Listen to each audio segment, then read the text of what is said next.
All right, here with the Bellator flyweight champ, Ilima-Lei Macfarlane.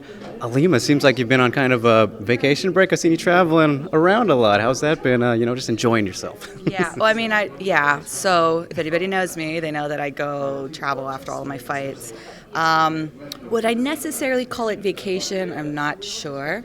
There was a lot of work-related trips that I went on, but no, yeah, let's be honest, I was on vacation. Okay. Yeah. Yeah. And I can't remember exactly all the places you were going to, but Yeah, I can't either. yeah. So do you have one though you remember that was kind of the coolest out of Oh, the yeah, things? yeah, for sure. Definitely Jamaica was super awesome, and that was actually I did that trip as part of the nonprofit exchange or the nonprofit that I work with, that I mentor Native youth with. We did an exchange program with Jamaica, and then London was super badass. I actually went to London for Bellator, so that was like a work trip. All right. But yeah, that was really dope. Nice. And speaking of work trip, I mean, you're here. You're going to be doing the broadcast table again. Mm-hmm. How's that? I mean, you just kind of started doing it the last so many events or whenever, but Yeah. how's that? Yeah, so my first time was at Madison Square Garden. Okay, big one. Yeah, but like, no big deal. That was my first one. Good debut. Yeah, and then they asked me to do the forum, which I was like, hell yeah, because it was super fun. It was a great experience, and I guess I wasn't so bad that they wanted me to come back. So Obviously, I was like, okay, this is a good thing. So yeah, I'm doing that along, but this time it's going to be Jay and Chael. At the Madison Square Garden card, it was Josh and Jay because Chael was fighting Machida.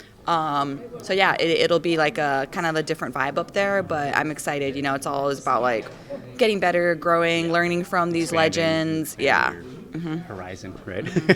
And since you last fought, when I last talked to you at your last fight, I mentioned Kanako Murata. She's got her big title fight coming up. How exciting is that? As one of your friends and training partners. Yep, they actually contacted us because her opponent, I believe, opponent. is my former foe, Emily Ducote, who I fought twice.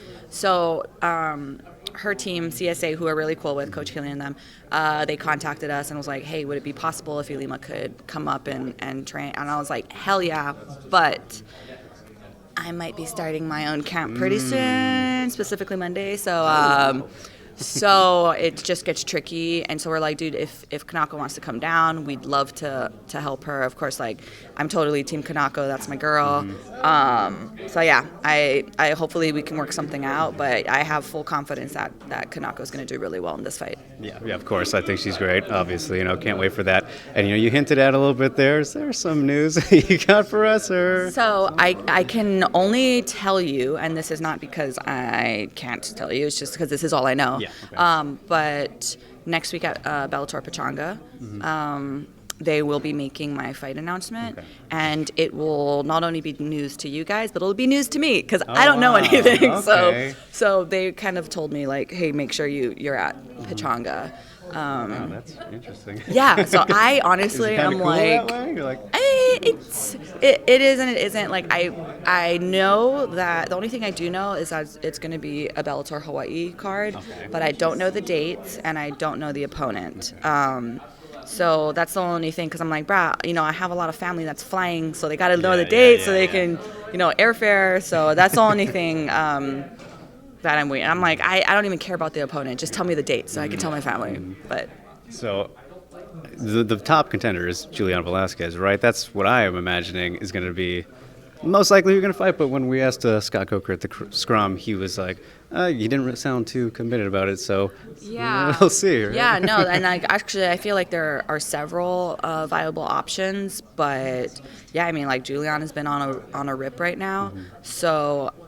Again, like I have no idea who it is, and it's not like I get to choose. I'm just like whoever they say. Fighting champion. Yeah, so I'm just like, okay, yeah, whatever. And again, I really don't care who I fight. I just care about the date. Yeah. Where it is, Hawaii is Yeah. nice. And for this event, though, Bellator 228 tournament, big tournament. Bellator started to get back into those from the early days. They're doing them again. Is that something you'd be interested in maybe doing if they started up a flyweight tournament? Hell yeah. I good would money. love them.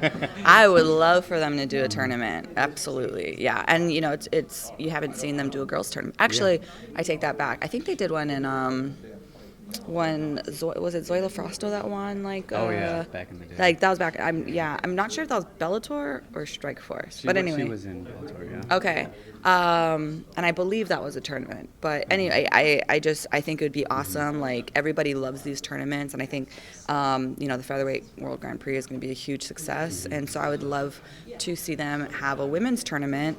I mean, even if they were to do the featherweight, that it's like they're having all these amazing signings, like Chris Cyborg, really building that division up. So I think that would be amazing. The division, in my opinion. I mean, for featherweights. Yeah. So I think a tournament would be freaking awesome.